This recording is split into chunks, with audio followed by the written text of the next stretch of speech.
आइए डायबिटीज के बारे में अगला जो भ्रांति है, अगला जो गलतफहमी है, अगला जो भ्रम है, उसका चर्चा करें। डायबिटीज के कई मरीज ऐसा सोचते हैं कि अगर वे बराबर खाना खाएं और बराबर एक्सरसाइज करें तो उनकी डायबिटीज हमेशा के लिए चली जाएगी। ऐसा है कि हमने ये देखा कि अगर भूखे पेट खून में शक्कर 126 मिलीग्राम प्रतिशत या उससे ज़्यादा है तो वह डायबिटीज़ है।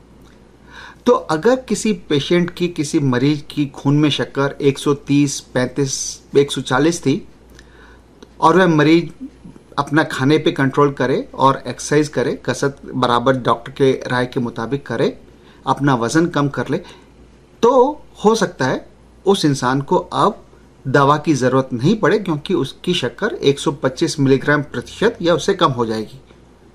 क्योंकि हमने देखा कि डायबिटीज़ जो है बॉडी में इंसुलिन की कमी की वजह से अक्सर होती है, और अगर हम अपनी शरीर की इंसुलिन की ज़रूरियात को कम कर लें तो हमें डायबिटीज़ नहीं होगी, जैसा कि हमने अभी पहले डिस्कस किया। तो एक्सरसाइज करने से, बराबर खाना खाने से सिर्फ उसी डायबिटीज़ का क्योर किया जा सकता है जहाँ की शक्कर बहुत थोड़ी सी ही बढ़ी हुई है। किसी इंसान की शक्कर अगर 200, 250, 300 वगैरह है तो एक्सरसाइज से या सिर्फ खाना कंट्रोल करने से उसका इलाज नहीं किया जा सकता।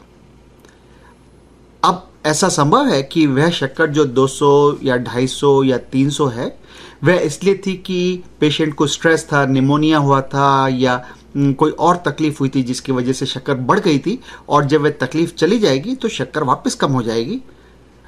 तो इन सब बातों को सुनकर आप ये आसानी से समझ सकते हैं कि क्यों मैं कहता हूँ कि डायबिटीज़ के सब मरीजों का इलाज सिर्फ एक्सरसाइज और डाइट के द्वारा नहीं किया जा सकता।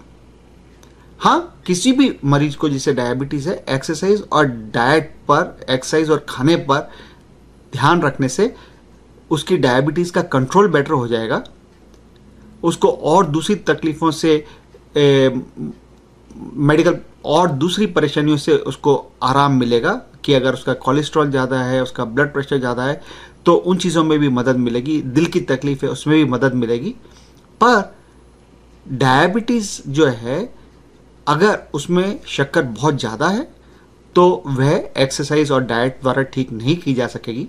अगर पेशेंट को टाइप 1 डायबिटीज़ है, जो कि यंग लोगों को होती है, जिनकी उम्र अक्सर 25 साल से कम है, उन लोगों को हमेशा इंसुलिन ही लेनी पड़ती है। तो जो टाइप 1 डायबिटीज़ के पेशेंट हैं उनका इलाज एक्सरसाइज और डाइट के द्वारा नहीं किया जा सकता। जो औरतें प्रेग्नेंट हैं वे काफ़ी स्ट्रिक्ट डाइटिंग नहीं कर सकती डायबिटीज़ के बारे में जब वे प्रेग्नेंट हैं, क्योंकि उस समय उनको अपने बच्चे का जो है न्यूट्रिशन वो भी मेंटेन करना पड़ता है। बहुत ज़्यादा एक्सरसाइज उस समय नहीं कर सकती। तो जो प्रेग्नेंट पेशेंट है उस समय अगर डायबिटीज़ है उसका भी इलाज एक्सरसाइज और खाने के द्वारा नहीं किया जा सकता। तो इतनी सारी कंडीशन है जिसमें कि खाने के द्वारा इलाज डायबिटीज़ का नहीं किया जा सकता। तो इस गलतफहमी को आप दिमाग से निकाल दें कि एक्सरसाइज और डाइट के द्वारा डायबिटीज़ के सब मरीजों को परमानेंट इलाज किया जा सकता है। केवल उन मरीजों का जिनकी शक्कर 10 से 15% तक बढ़ी हुई है, यानी कि 140, 145 तक है, उन्हीं को एक्सरसाइज और डाइट के द्वारा इलाज किया जा सकता है। पर उनको भी अगर सिम्टम है तो पहले दवा लेनी ज़रूरी है अपने खून में शक्कर को कम करने के लिए। उसके बाद वे एक्सरसाइज वगैरह कर कर अपने डायबिटीज़ को बेटर कंट्रोल कर सकते हैं, अपने डॉक्टर के साथ मशवरा कर कर। इसके अलावा अगर पेशेंट की शक्कर 200 से ज़्यादा है तो एक्सरसाइज करने में उसको खतरा भी हो सकता है, तो उसको अपने डॉक्टर से बात करनी चाहिए कि वह कब क्या एक्सरसाइज कर सकता है। तो इन सब चीज़ों को देखकर आप समझ सकते हैं कि हर डायबिटीज़ के मरीज का इलाज सिर्फ एक्सरसाइज और डाइट के द्वारा नहीं किया जा सकता। यह कहना भी सही है कि एक्सरसाइज और डाइट की वजह से डायबिटीज़ के सभी पेशेंट्स को थोड़ा बहुत फ़ायदा अवश्य होता है।